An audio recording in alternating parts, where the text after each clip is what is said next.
Hey there!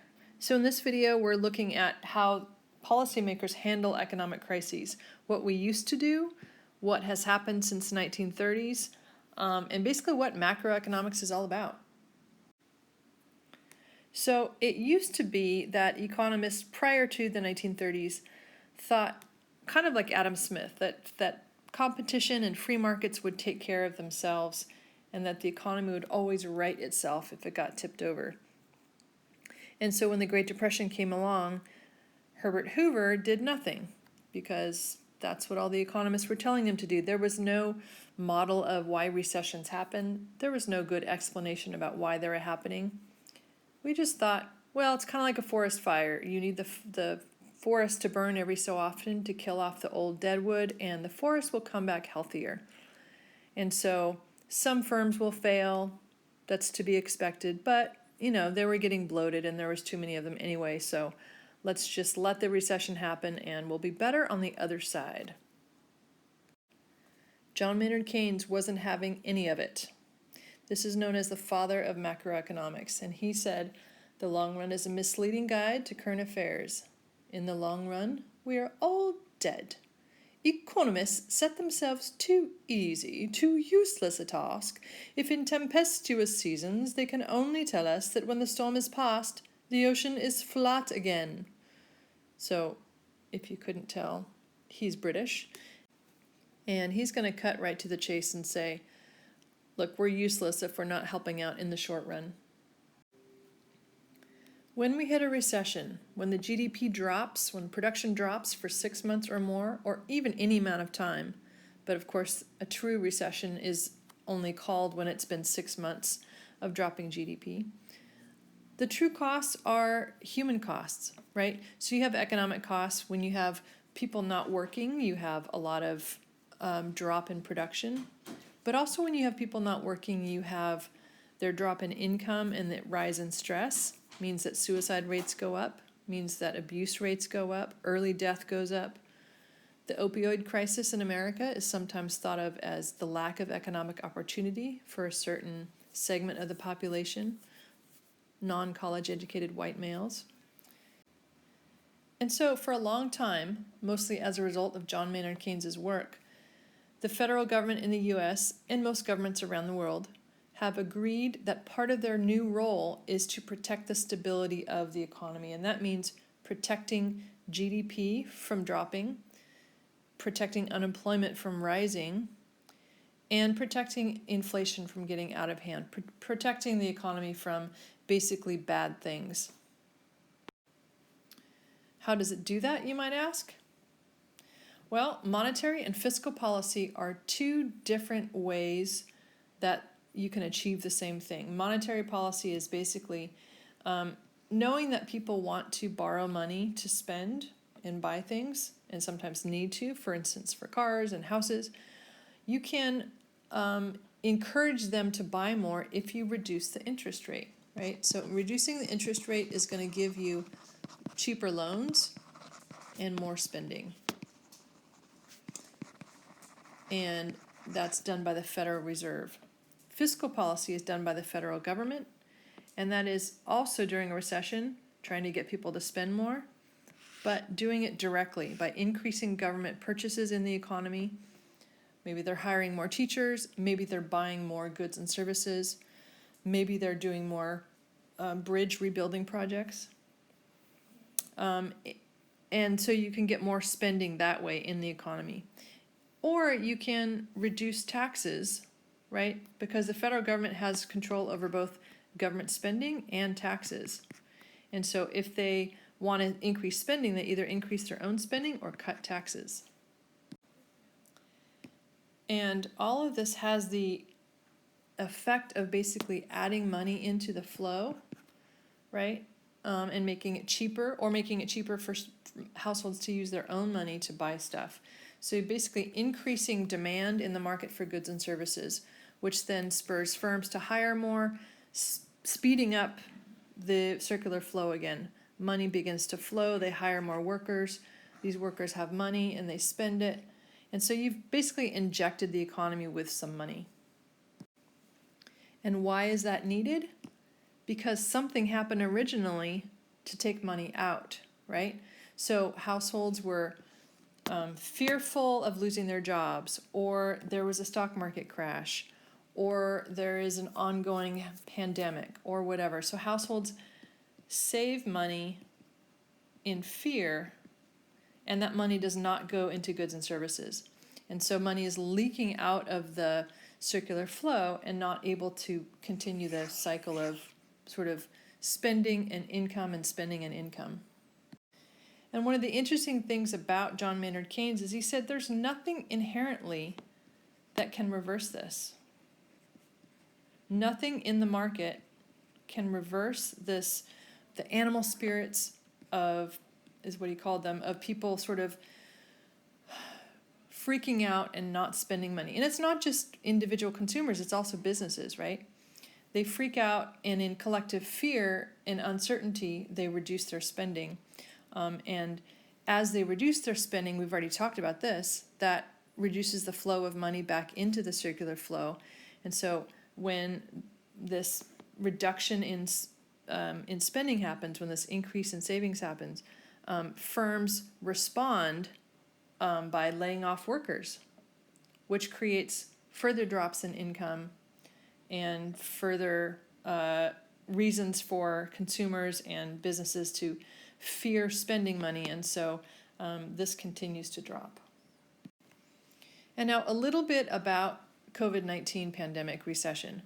An issue is that you're looking here at initial claims. Simply the size of people filing for unemployment insurance for the first time is on a scale that's so far above anything we've seen that we had to rescale the whole entire graph. So just the sheer scale of the people that need help is daunting. And then the tools we have are also not really made to scale that fast, but it also, there's differences in how this pandemic has affected women versus men, hourly workers versus salaried workers, people who can or can't work remotely. And so the distributional effects, or the effects on like certain parts of society, are very, very different. And it's hard to develop a tool that's going to get to everybody. Some are calling for bailouts of the arts and restaurant industries on the scale that banks were bailed out in the financial crisis recession. There's just that much at stake. And there is definitely a trade-off in sort of not knowing when to restart the economy. The trade-offs are inevitable. Then there is no one right answer. Nobody knows. Every country's doing it differently, stopping and starting. But having a healthy economy and having a healthy population, they go together. But it's hard to know which one to do first.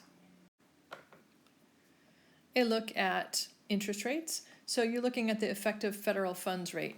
This is the key short-term interest rate. And all other short-term interest rates will follow this one. So, back it up. We said that monetary policy could use interest rates to make people want to spend more or less. During a recession, you'd expect to see interest rates drop. And indeed, you see in this recession, anytime you have vertical gray bars in these type of graphs, it indicates a recession. Financial crisis, the Federal Reserve dropped interest rates, right? Pretty substantially, in fact, to near zero. And they stayed there because this was a long, slow recovery. And then they started increasing those rates again when the economy was healthy and growing. And now you can see we're back down at zero, which raises the question, how much further can we go? It's called the zero lower bound problem in monetary policy. Another fun problem that monetary policy has, especially in times of high uncertainty and fear, is that, look, interest rates can be super low, but if you're freaked out about losing your job or about the future of the economy or your family getting sick, you're not going to borrow. So it's been likened to pushing on a string. You can't, or you can lead a horse to water, but you can't make her drink. So that's a problem, right? It's just an incentive, and you can make it more or less attractive, but that doesn't necessarily mean you're going to get what you want, which is more spending. So the Federal Reserve has been super creative. by expanding into other ways to stimulate the economy, including buying exchange-traded funds and Main Street business lending programs to lend to smaller firms that don't have access to credit in other ways. Let's turn briefly to fiscal policy. This is the federal government using its budgetary tools to either cut taxes or increase government spending. This is during a recession. They can also reverse it when they need to. But during a recession, which is what we're talking about, those are the directions you would go.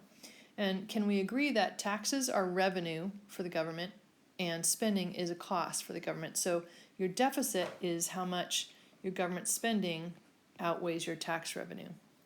So if you're looking at this graph, you can see that we've got the federal surplus or deficit as a percent of GDP, and it's measured relatively by compared to the size of the GDP. So super low negative numbers like this means a high deficit. It means the government is spending a lot more than it's taking in taxes, and to finance that just is a little more complex than we have time for here, but it basically means the government is borrowing money to do that. So you can see during recessions, what would you expect to happen to the deficit if the federal government were trying to stabilize the economy and pump money in when people weren't spending? You'd expect deficits to rise, and indeed, they do. And here's the financial crisis, big, gigantic new deficits coming from Obama. This is the beginning of some Trump tax cuts, and deficits began rising there. And then currently they're, of course, large again as the government is trying to bail out the economy. And some of you are probably at this point wanting to have a discussion about are deficits and debt bad? And that's going to have to wait. But that's a good, robust discussion to have. But we'll have it after we talk about fiscal policy. So considering the large scale of what needs to be bailed out, how do we get money into the economy? That was a difficult thing, still is a difficult thing. So we had a 2 or 3 phase CARES Act that increased unemployment compensation quite a bit. So unemployment insurance, a lot more people got it for a lot longer, a lot higher numbers. Emergency loans for small businesses, resources to colleges and hospitals, some support, and of course all sorts of political fighting about all of this. But in general, the U.S. government did a pretty good job of quickly responding.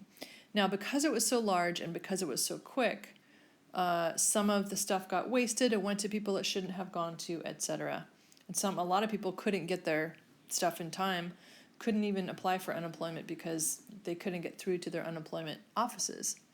So the system is not set up for a pandemic like this, of this size and scale.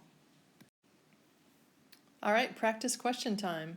The use of taxes and government spending to change the overall level of spending in an economy is called what?